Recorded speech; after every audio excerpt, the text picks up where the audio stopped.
It's been over a year since the former cricketer turned politician Imran Khan became Pakistan's Prime Minister. During his campaign, Mr. Khan promised to turn around the country's economy. But the fight to ease inflation has not been an easy one. The Pakistani rupee lost 35% of its value during Khan's first year in office. And despite some encouraging news from the International Monetary Fund, many are still struggling as a result of the weak economy. Pakistan's location brings a lot of opportunity as well as challenges. A lot of hope has been put on its agreement with China to set up an economic corridor. But it's not clear if the ambitious project will be beneficial to both sides. Relations with the other big neighbour, India, have been strained in recent months after New Delhi revoked the autonomy of Indian-administered Kashmir. There's also been tension over India's controversial citizenship law that many say discriminates against Muslims. And Islamabad will also be looking to see how the recently signed deal between the US and the Afghan Taliban will impact on its policies.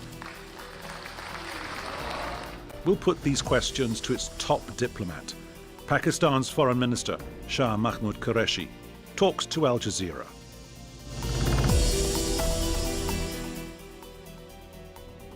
Mr. Qureshi, welcome to Talk to Al Jazeera.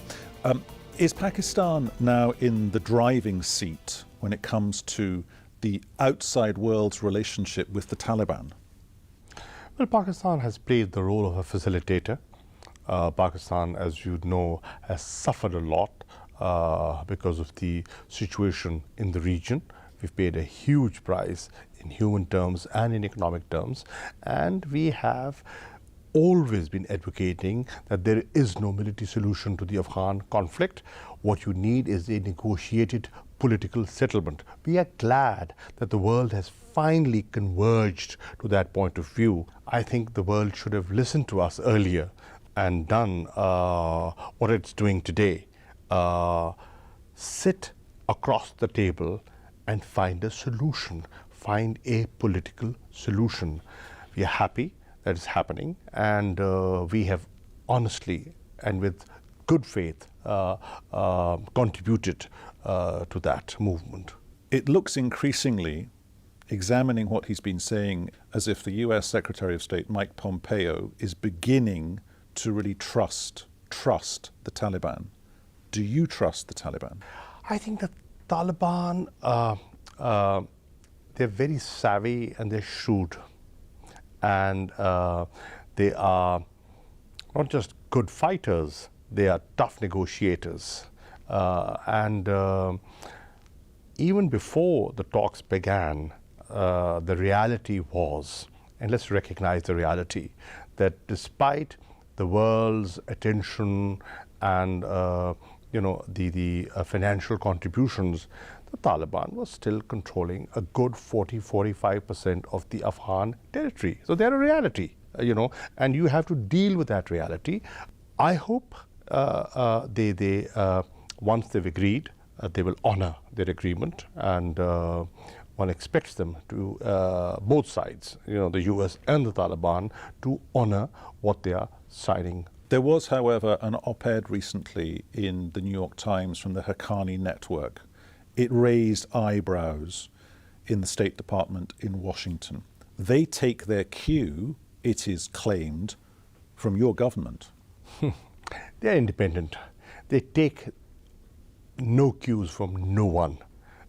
They have independent minds, and they have their own vision of what they want Afghanistan to look like. All we have said that, listen, this cannot go on forever.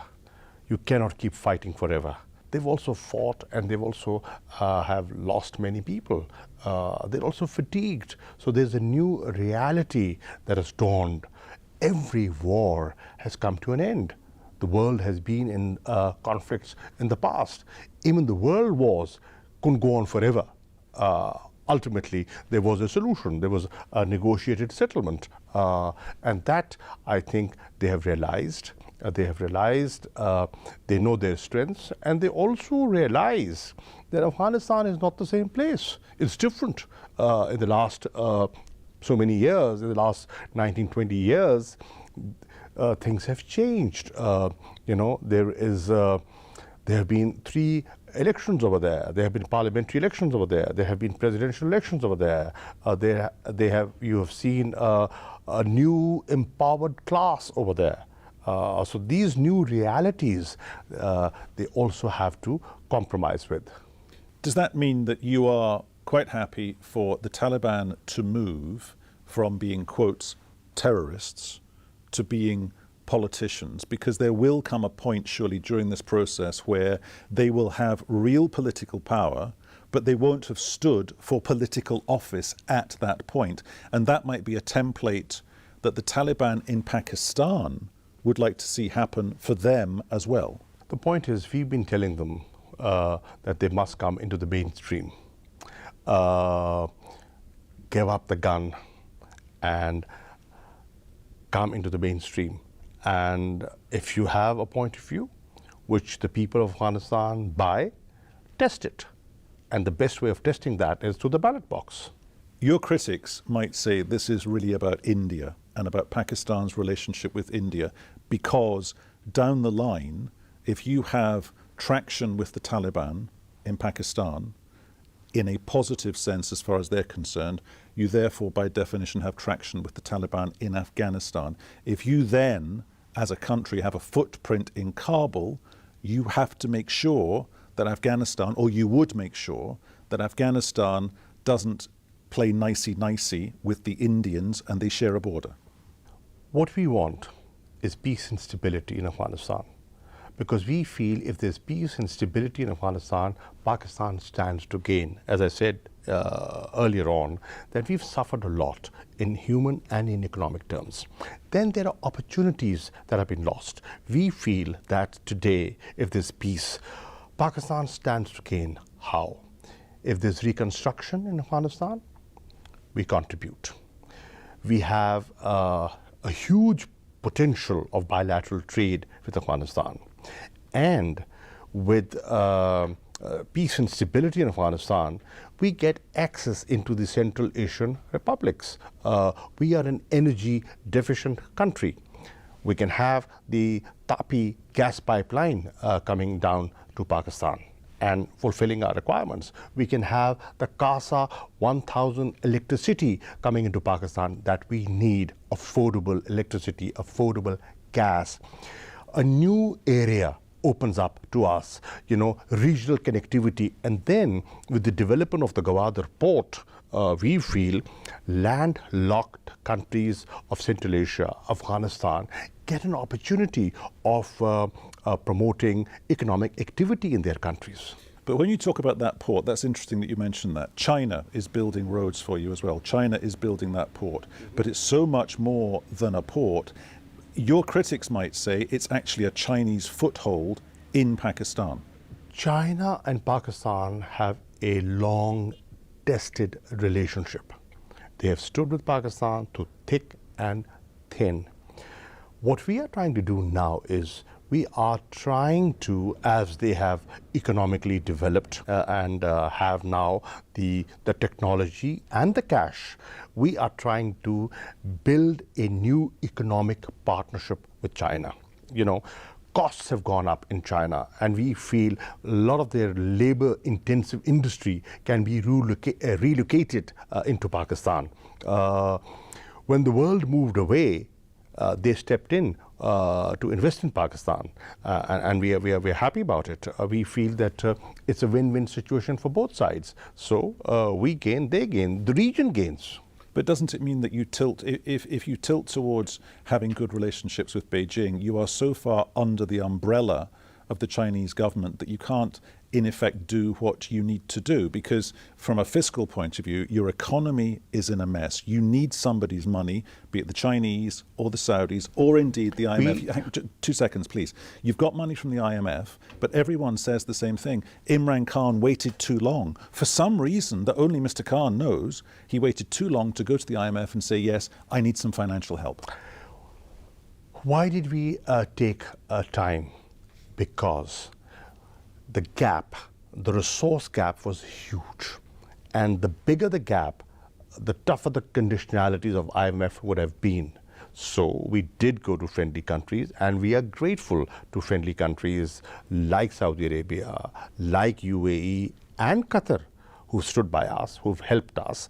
Now, we have negotiated a new stabilization program with the IMF. They've just done their second review. They've gone back comfortable. We are fulfilling the conditions that we had agreed upon. It's a tough stabilization program. We had to increase prices of electricity, of gas, and we are facing the political brunt of that. But we feel that we have to do the right things. We cannot let our economic indicators go haywire. When we came into office, all our economic indicators were pointing in the wrong direction. But when you say when we came into office, since Imran Khan came into office, since you came into office, according to the IMF, inflation is now at a 10-year high, and you're borrowing more money to clear old debts. That is unsustainable, not least because, Imran Khan, before the election, Imran Khan said, I will get rid of taxation corruption, tax corruption. What's the point in talking even about that as an entree to becoming Prime Minister if only 1% of your population actually pay income tax? Well, we're trying to broaden the base. And in the last year and a half, the people who are filing their tax returns has more than doubled.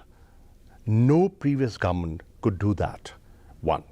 Number two, the exchange rate was artificially pegged. It was not linked to the market. We've done a realistic thing. We have made it more market linked. That is why the dollar has gone up and the rupee has gone down, but it's also helping exports. And our exports, we inherited a historic trade deficit. Now our exports have started picking up because of this new adjustment. Inflation is high. I absolutely agree with you, it's high. But we are trying to fix it. We are trying to decelerate in order to stabilize. And once we are stabilized, then we would want to, and as the inflation rate comes gradually down, we want to revisit our interest rates. And once the interest rates go down, they will have an impact on private sector borrowing and an impact on inflation.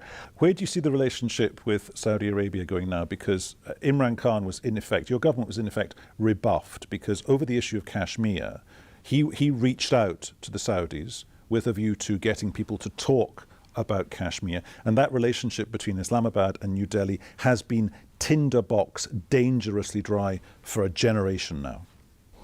Well, what we've been doing is we've been talking to the OIC, and we feel the atrocities that have been committed in the Indian-occupied Jammu and Kashmir need their attention. The OIC has been speaking about this issue. There's a history, there are resolutions, there's a record. So it's time to speak up. And that is why we are asking our Saudi friends and other friends in the Ummah to speak up, because this is the just cause. Speak up for the voiceless. And today, the Kashmiris are voiceless. There's a clampdown, there's a siege, there's a lockdown. A journalist like you cannot enter Srinagar. You will not be allowed. Parliamentarians, independent parliamentarians, not allowed. The chair of the All Parties Parliamentary Committee on Kashmir in the House of Commons was deported from Delhi. Independent people, independent observers are not allowed in. So, human rights violations have touched a new level, and that is why it is being now discussed in the US Congress, it's being discussed in the European Parliament, it's being discussed in the House of Commons, and it's been discussed in the Human Rights Council in Geneva. But that's not quite to answer my question, sir. My question was to do about the relationship between Imran Khan and Saudi Arabia, primarily as a dynamic because of the relationship between Pakistan and India. And can I suggest to you that... Can I answer that? I think Pakistan today is in a unique position. Pakistan is in a unique position because we have excellent relations with all Muslim countries. Saudi Arabia is one of them. UAE is another one. And Qatar, even excellent relations. They are expressing an interest in investments in Pakistan, in helping Pakistan develop its tourism sector. So we are happy. Allowing more Pakistanis into Qatar, we can contribute. You know, there's going to be a World Cup here, and we feel that we can contribute there, and we can also contribute to Qatar's food security. But you also have to allow or to get more Pakistanis into Qatar, surely, because Saudi Arabia is basically getting rid of Pakistani doctors because the Saudi authorities have stopped recognizing the certification that Pakistani doctors have in Pakistan. It is not Pakistan specific. That's a thing that is, it's across the board. It's not that they are identifying and picking on Pakistanis, no. If you have good relations with all the main Muslim countries, what can you do, what can you bring to the table to do with the relationship that's focused in on the GCC blockade, driven by the Saudis, of Qatar? We would want to help remove the misunderstandings. Qatar has been an important player in the GCC, right? And Qatar has also faced and continues to face a blockade, right? What Pakistan can do, is willing to do, is to bridge the gap, to tell brothers and friends, listen, sit and talk, and if we can help, we'll be more than happy to assist and help. Because we feel that the Middle East and the Gulf has seen enough of conflict, and unity and a coherence is important to achieve what they want to achieve: peace, stability. What about proliferation? When people think about the relationship between Pakistan and India, they think about danger, they think about, as I said before, a tinderbox situation, they think about nuclear weapons, they think about anger.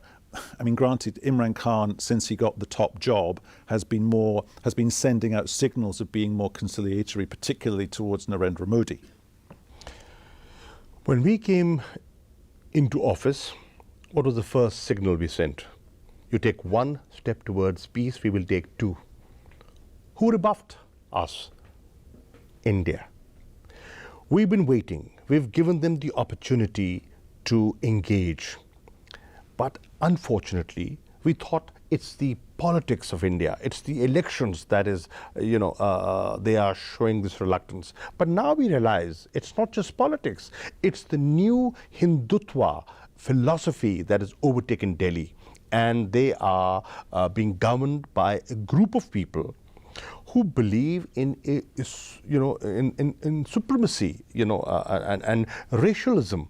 And that approach, and that is why they have taken the steps that they have taken on the 5th of August, which have been rejected not just by Pakistan, they have been rejected by all shades of Kashmiri opinion, right?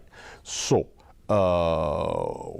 what we are telling the world, listen, things are getting from bad to worse.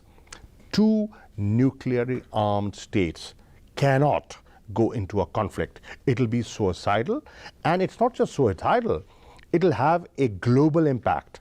So you cannot shove things under the carpet. This is an internationally recognized dispute. You cannot look the other way because of political expediency and the commercial interest and the big Indian market.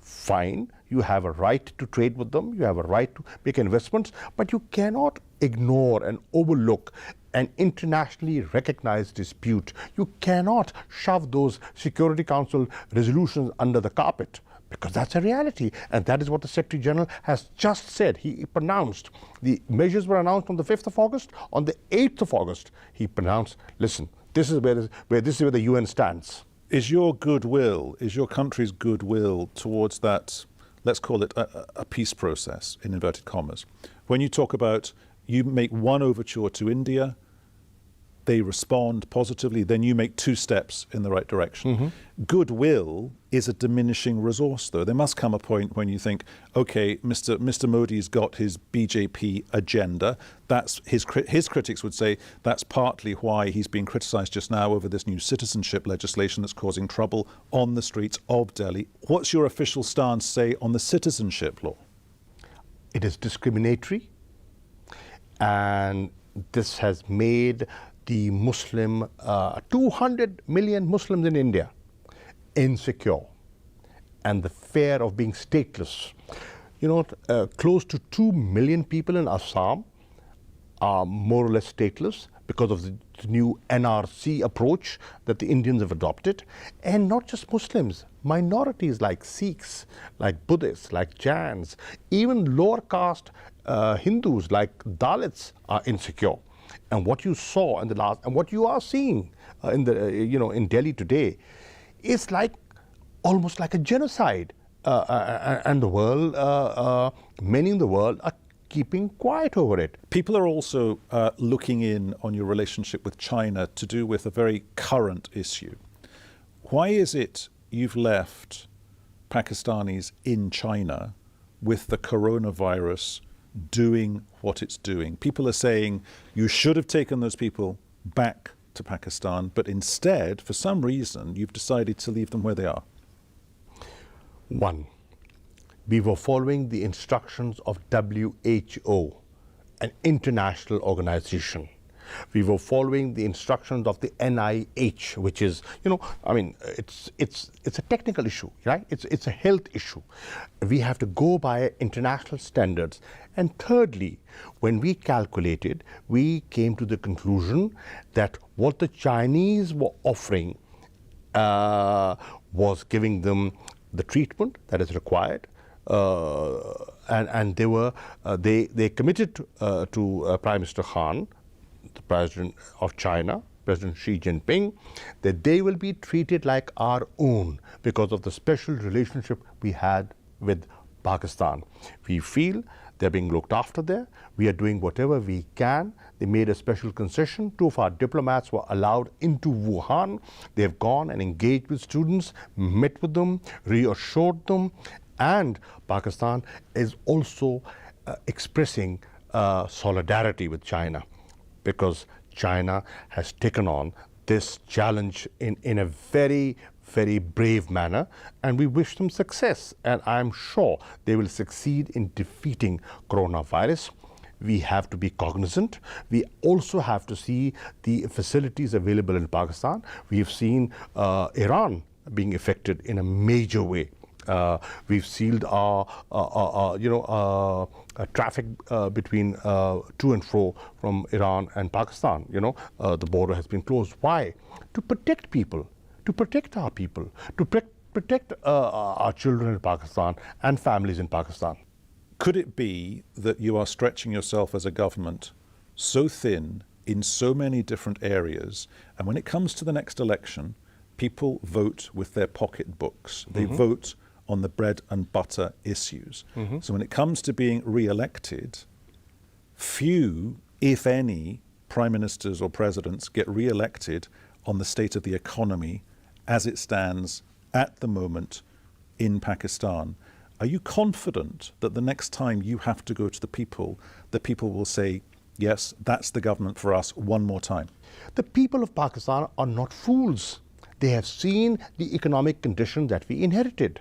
They knew the amount of corruption, the amount of money siphoned off through money laundering, the way people parked money in Switzerland, in bank accounts abroad, and building properties outside the country. That is why they rejected the established parties, and that is why they gave this new party a chance, because there's credibility here. And they also realize that the decisions that we are taking, which are difficult ones, they're hurting people, the ordinary people, salaried classes. There was no choice left. We had to take these painful decisions in the hope that the economy at the end of the term, the economy will start moving up, and people would realize that we have restructured the economy, we have undertaken reforms, and their future is more secure. You've been round the block as foreign minister more than once or twice. At some point in the future, will we maybe be talking about potential Prime Minister Qureshi? Well, we have total confidence in what Imran Khan is doing. He's doing a great job. He is the chairman of my party, and I'm his number 2, his vice captain, his vice chairman, and I'm happy what I'm doing. I'll take that as a yes then. Mr. Qureshi, thank you so much for talking to Al Jazeera. We do appreciate it. Thank you. Thank you.